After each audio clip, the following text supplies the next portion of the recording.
Les Dauphins, société leader sur le marché de l'ambulance en France et en Europe. Fort de ses 30 années d'expérience et de son équipe de professionnels, Les Dauphins est à votre écoute et à votre disposition pour toutes les demandes concernant l'équipement de l'ambulancier. Les Dauphins assurent aujourd'hui une présence dans une vingtaine de pays à travers le monde grâce à une équipe de commerciaux à votre entière disposition. Les Dauphins, notre passion, votre satisfaction.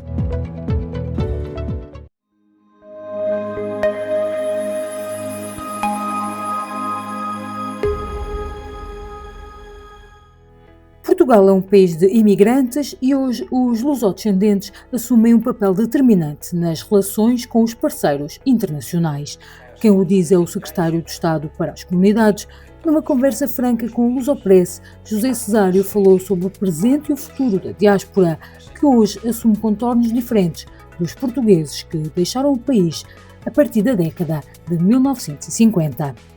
Em parte, estamos a falar de comunidades que, sobretudo as chamadas comunidades transatlânticas, que mantêm exatamente as mesmas características que tinham nos últimos anos que eu aqui estive. Agora, é verdade que temos alguns aspectos que mudaram ligeiramente, sobretudo nos países de nova imigração, no norte da Europa, no Médio Oriente, e temos comunidades lusodescendentes com uma dimensão ainda maior do que já tínhamos aqui há alguns anos atrás. Os problemas são muito parecidos com os que tínhamos, também na altura já havia novas comunidades, novos tipos de fluxos migratórios, mas seja como for, há efetivamente algumas mudanças, mas eu diria que no essencial, os problemas são muito semelhantes aos que havia no passado. Mas se os problemas são semelhantes, certo é que os portugueses residentes no estrangeiro têm hoje soluções diferentes e os lusodescendentes são determinantes. Os lusodescendentes são determinantes hoje para as nossas relações com muitos dos nossos países principais parceiros, não é? Seja em França, seja no Brasil, seja nos Estados Unidos, no Canadá, na Venezuela, na África do Sul, na Austrália, no Oriente todo. E, efetivamente, o lusodescendente desempenha um papel insubstituível. São pessoas que nasceram lá fora, que têm uma visibilidade por vezes grande nas sociedades locais, no plano económico, mas também no plano político, também no plano social, académico, por exemplo. São pessoas que têm influência, têm contactos, têm rede. Isso é muito importante para Portugal. Tem mais rede e tem mais contactos do que o imigrante.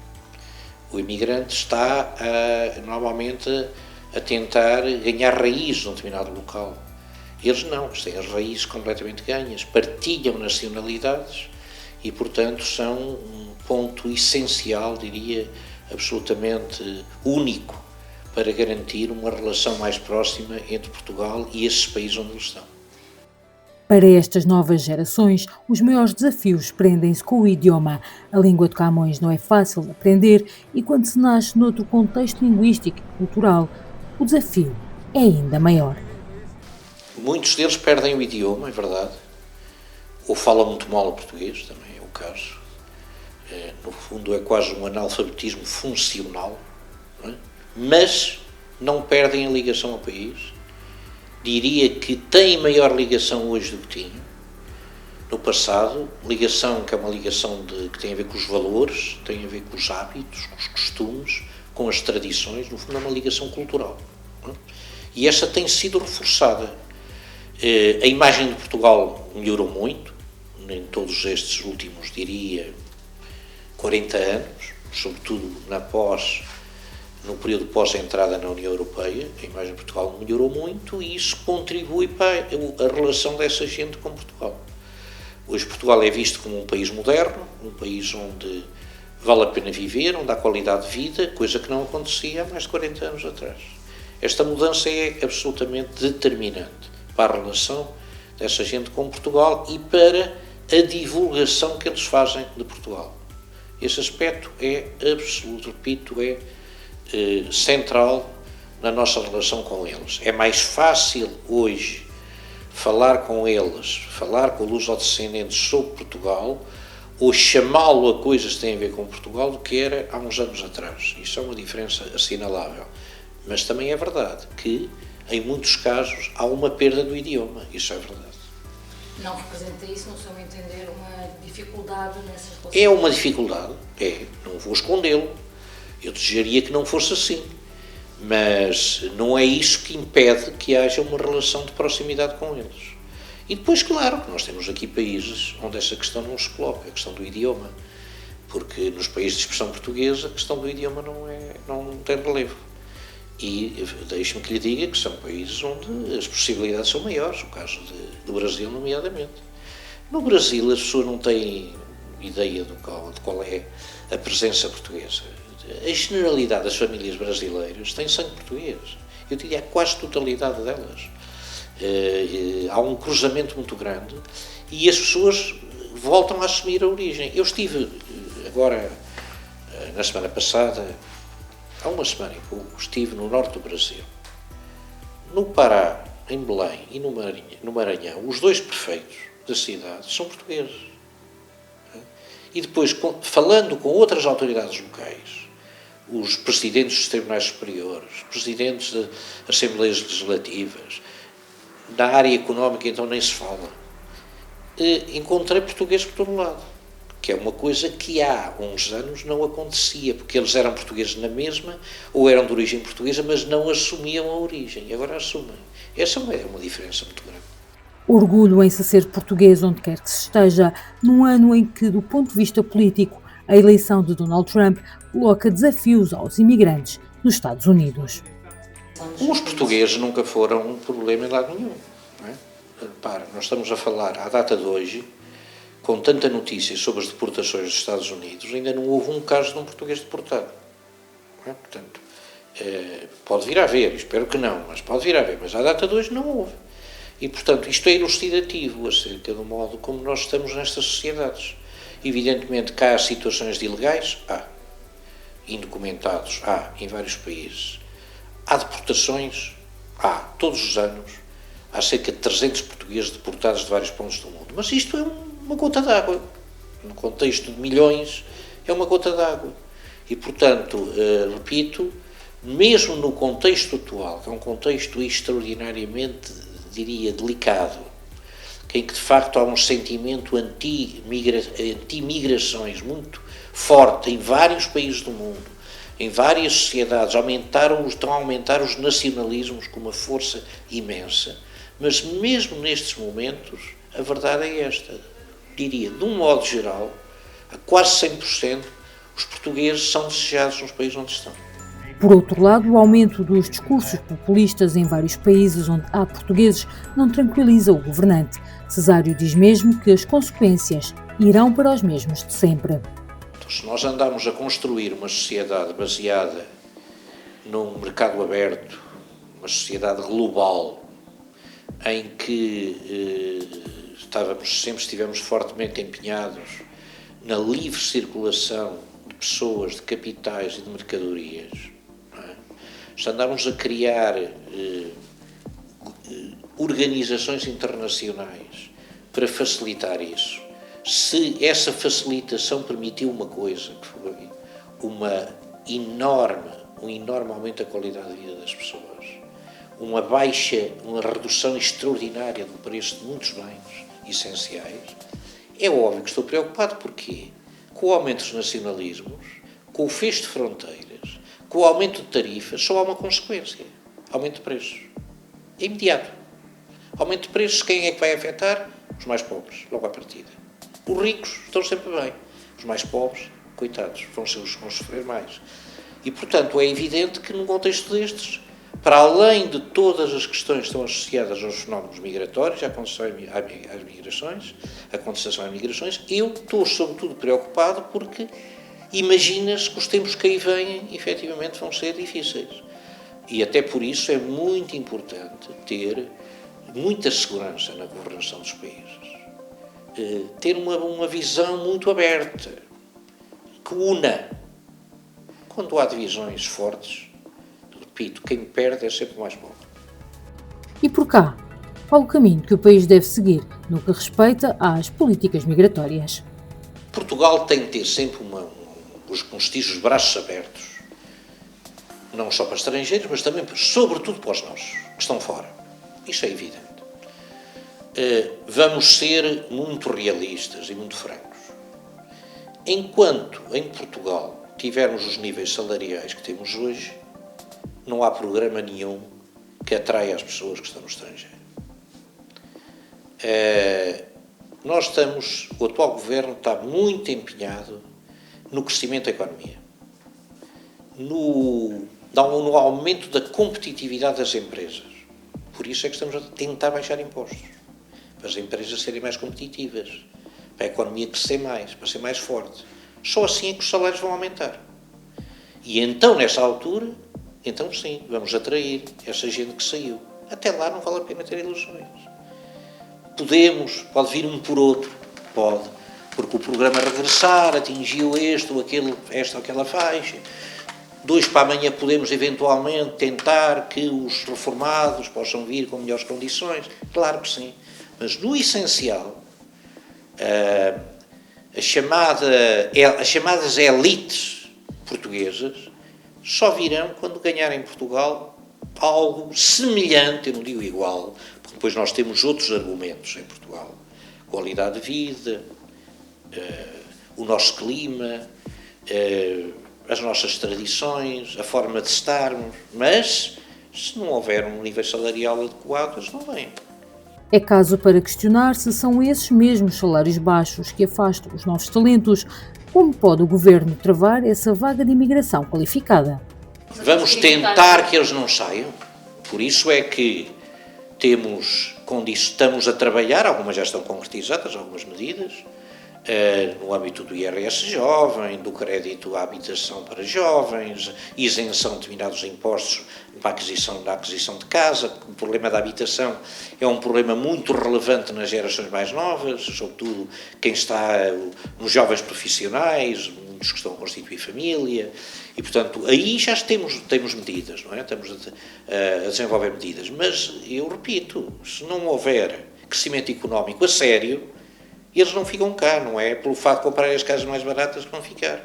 Não, a questão é saber se um médico, ou um gestor, ou um químico, um economista com capacidades, com reconhecimento internacional, se troca Portugal pelo estrangeiro, ganhando em Portugal 1/3 ou 1/4 ganha no estrangeiro.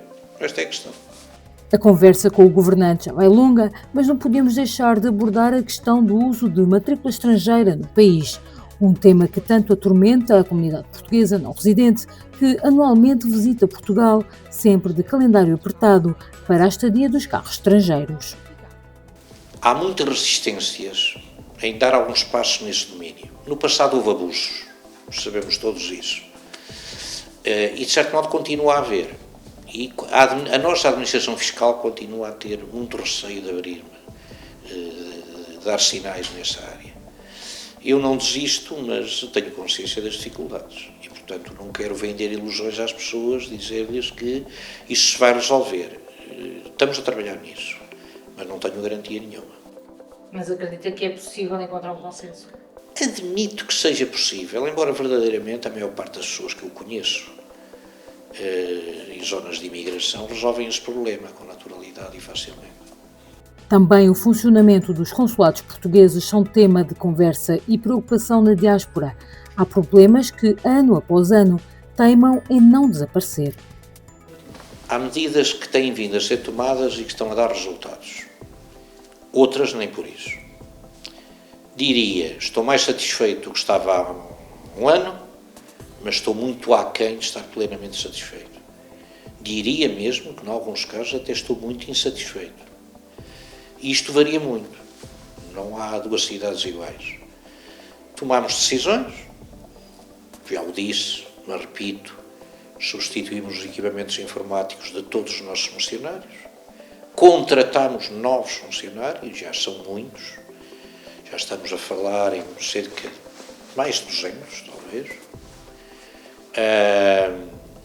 E já tomámos a decisão, já estamos a trabalhar nos documentos concretos para ter um novo passaporte, já válido por 10 anos, a partir de 2026. Já conseguimos que a maior parte dos postos aumentasse o número de permanências consulares.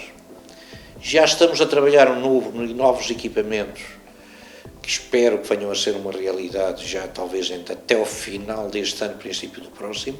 Novos equipamentos para a recolha dos dados biométricos nos postos consulares. Quando conseguirmos concretizar esta medida, vamos fazer uma nova revolução no serviço consular idêntica à que fizemos quando lançámos as permanências consulares em 2011. Já conseguimos que alguns postos alterassem o modelo de agendamento dos atos consulares para terem maior disponibilidade, para atenderem mais gente e libertarem as pessoas dos esquemas em que infelizmente têm de cair e que são exploradas. Mas, como eu digo, não estou satisfeito, porque há locais em que isto não está a correr tão bem como desejamos. Em alguns, os objetivos são atingidos. Eu monitorizo permanentemente o trabalho dos postos, a receita, o número de dados, o modo como as coisas evoluem. E sei onde é que as coisas estão a correr bem e onde é que estão a correr mal. E, de facto, temos bons exemplos e maus exemplos. Os maus exemplos é o que nos fazem ficar menos satisfeitos. E esses maus exemplos, essas coisas que correm menos bem, é porque é ainda falta de recursos humanos? Não, no modo geral, são problemas de organização. Há locais em que as pessoas sabem, os responsáveis sabem que têm disponibilidade de atendimento, sabem que têm tempo disponível dos funcionários para atender, mas continuam presos a modelos de agendamento dos atos que fazem perder tempo. Não são capazes de fazer a mudança. E a mudança é simples. A mudança é começar a fazer as marcações de formas diferentes e atender, se possível, até com a porta aberta. Há locais, repito, em que isto tem estado a ser feito, com resultados. Noutros, não. Há ainda alguma resistência das equipas? A burocracia é muito difícil. Porque a verdade é esta, nós temos 120 e tal postos espalhados pelo mundo todo. Não sabemos o que se passa em todo lado. Muitas vezes dizem-me coisas que depois não se concretizam. Eu às vezes sei pelos utentes como é que é. Por isso é que tenho de cruzar a informação. E é verdade que há locais em que as coisas estão a correr mal. Noutros estão a correr muito bem, graças a Deus. A educação da língua portuguesa representa atualmente um desafio, quer pela falta de professores, como pela alteração do perfil da comunidade que procura este ensino. Aí também temos diferenças abissais. Temos locais em que temos professores com turmas em que 10 a 15% dos alunos são portugueses. Não é drama nenhum, estamos a ensinar o português a outros. Mas é um drama por um lado, porque depois temos muitos portugueses que não têm professor e querem ter. Portanto, isto faz com que em muitos locais estejamos a perder alunos. Basta dizer que desde a última vez que eu estive aqui até esta, na Suíça perdemos mais de 6.000 alunos, por exemplo. E os números que temos de França não são números fidedignos, porque há muito abandono, há muita falta de colaboração por parte dos diretores das escolas, sobretudo nos cursos SAIL, e há problemas noutros locais. Ao invés, chegamos a locais em que não temos oferta e temos procura. Vamos lançar uma experiência piloto, por exemplo, em Abu Dhabi, onde, se pudéssemos neste momento, se tivéssemos meios, provavelmente essa experiência piloto não ia ter os 25 alunos que vai ter e ia ter 10 vezes esses alunos. Portanto, há uma desigualdade muito grande entre a rede que nós temos disponível e a realidade hoje da procura pelo português. E que projeto piloto é esse? Consegue... É um projeto, vamos ter lá uma pessoa que vai ensinar português, apoiada pelo Instituto Camões, e vai ensinar o português... De forma presencial. De forma presencial. Porque há muita criança e muito jovem lá. E lá não há um professor. Não há na Noruega um professor. Na Dinamarca não há um professor. Se sair da Grande Londres, no Reino Unido, não tem. Só tem em Jersey, praticamente. Os Países Baixos têm muito poucos professores. E, portanto, são essas as questões para que nós temos de olhar. Qual é o problema? O problema... Não temos conseguido aliar a tecnologia a esse ensino de... Não resulta. Na maior parte dos casos não resulta. O ensino à distância não resulta para crianças pequenas. Para adultos tudo bem, para crianças pequenas não. E, portanto, quando muito, terão de ser uns mecanismos de ensino misto, um chamado e-learning. Admito essa hipótese. Ensino à distância puro e duro não resulta. Para estas faixas etárias, para crianças sobretudo. Portanto, o problema é que nós, para mudarmos isto, teríamos de pegar, por exemplo, em professores que estão a viver há 20 anos numa determinada cidade e dizer-lhes agora o teu horário acabou e tens de ir trabalhar para outro país. Isto não se consegue fazer. Correto? Portanto, esta mudança vai ter de ser feita progressivamente.